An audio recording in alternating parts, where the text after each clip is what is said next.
Hey everybody, welcome to week 7, February 21st through the 27th.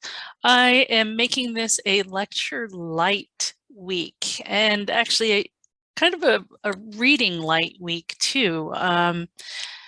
And you'll see here that I actually changed the topic heading from my original proposed course schedule. As I get deeper into building this class and figuring out the things that I feel that you need in order to be successful for the writing assignments, I'm noticing that I have to change some of the things that I had initially planned. So I'm switching gears here a little bit. We're moving away from the textbook for I don't know how long, at least for this week. And I think you'll actually like the piece that we are reading this week. It is called Navigating Genres from Kerry Dirk. And I'm going to open that PDF and hopefully you can see it.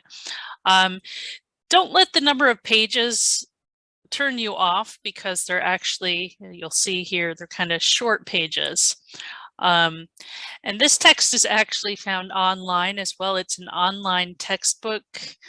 If I take you back to the title page here, it's an online textbook called Writing Spaces, Readings on Writing, Volume 1.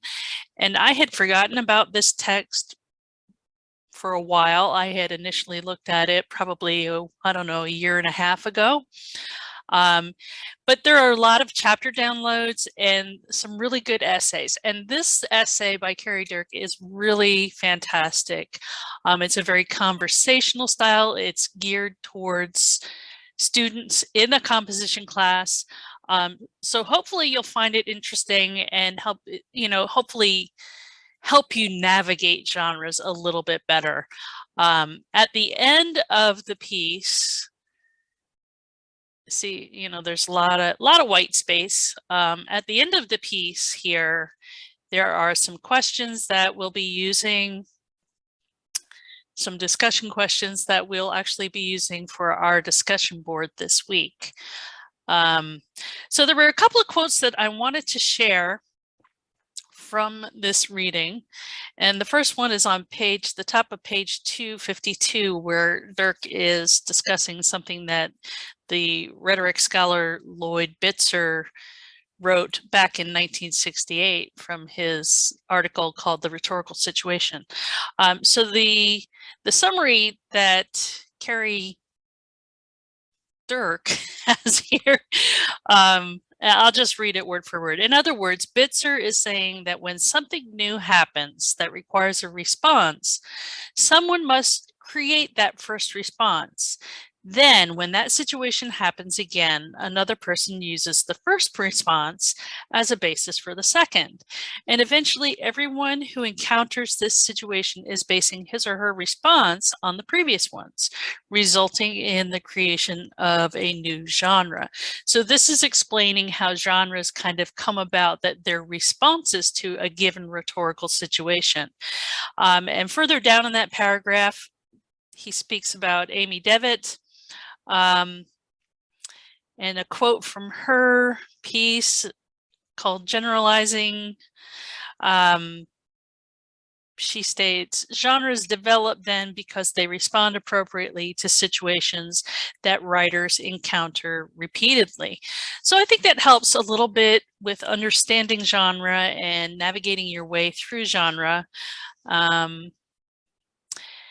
Further on page 253, there's another quote that actually there are a few quotes here that kind of jumped out at me right at the top of the page. In other words, knowing what genre is used for can help people to accomplish goals, whether that goal is getting a job by knowing how to write a stellar resume, winning a person's heart by writing a romantic love letter, or getting into college by writing an effective personal statement. So it's very important for you to recognize that, genre isn't just this magical thing that happens, right? It is a response to a given rhetorical situation. If you remember from last week, the rhetorical situation encompasses a great deal of things, right? You have the writer, you have the audience, you have the context where people are navigating, right, with given cultures and life experiences, so on and so forth. There's all these things that contribute to the rhetorical situation.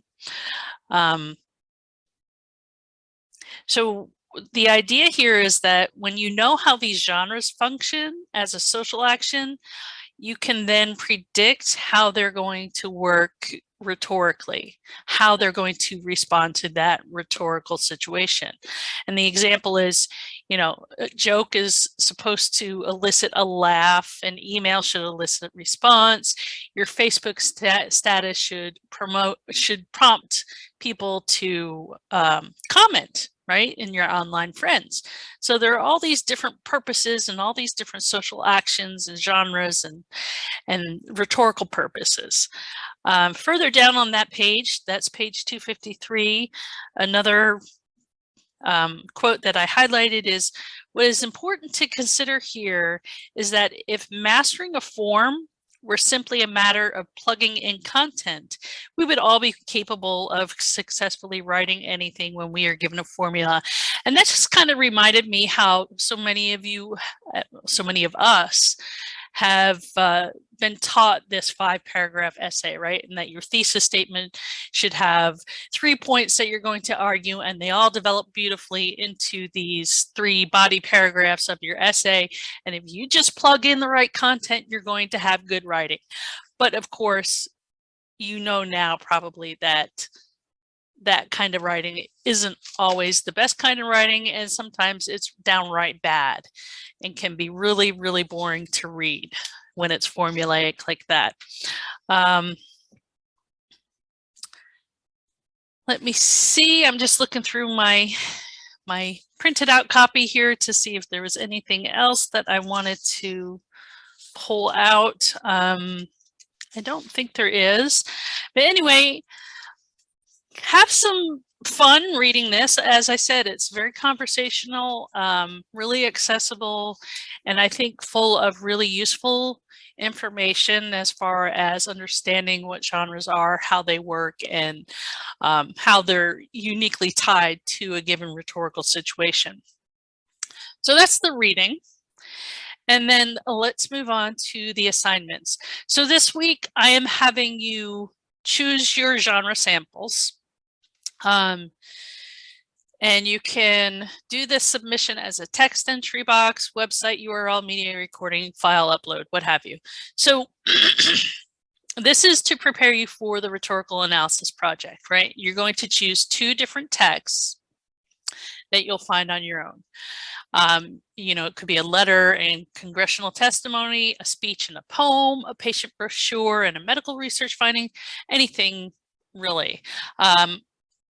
I highly recommend that you choose texts and genres that are related to your field of study or area of interest. But if that just seems completely boring or you don't want to do that, that's fine.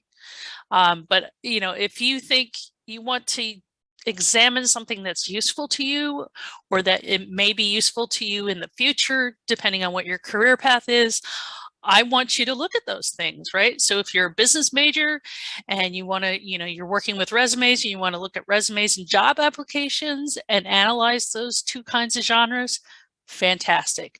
Or if you're an art major, you may want to look at an academic text that's discussing a certain piece of art and contrast that with the artist's own statement about that piece of work. Sky's the limit here. I know that some of you really don't like to have that kind of freedom, but I'm pushing you to really test the boundaries here. So remember that the genre analysis project, it's more than just a compare and contrast essay. You're going to be examining rhetorical strategies of each text and how both audience and genre affect those strategies, right? So the point of submitting your chosen text is so I can make sure that you're on the right track. And for each text, I'd like you to use the genre analysis heuristic matrix handout from week 6. I also have it downloaded. You can download it here within the assignment. You don't have to go and answer every question because depending on your genre, Not every question will be easy to answer, right? But at least you have some idea. So it's not, you're not writing the essay yet. You're just going point by point and just kind of looking at the various things that contribute to the rhetorical situation, the rhetorical strategies, as well as the genre. So have 2 samples and talk a little bit about them. And yeah, if you're choosing to use physical artifacts, like a brochure that you picked up at a doctor's office or what have you,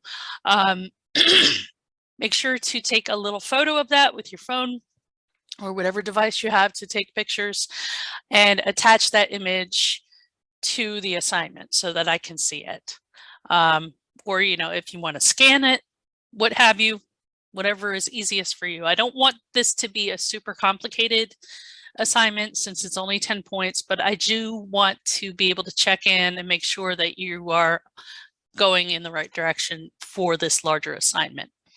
Hopefully that makes sense. There is no rubric for this. So, you know, as long as you have 2 samples that you've submitted and you've show evidence of a little bit of examination of those samples, that would be great. Excuse me.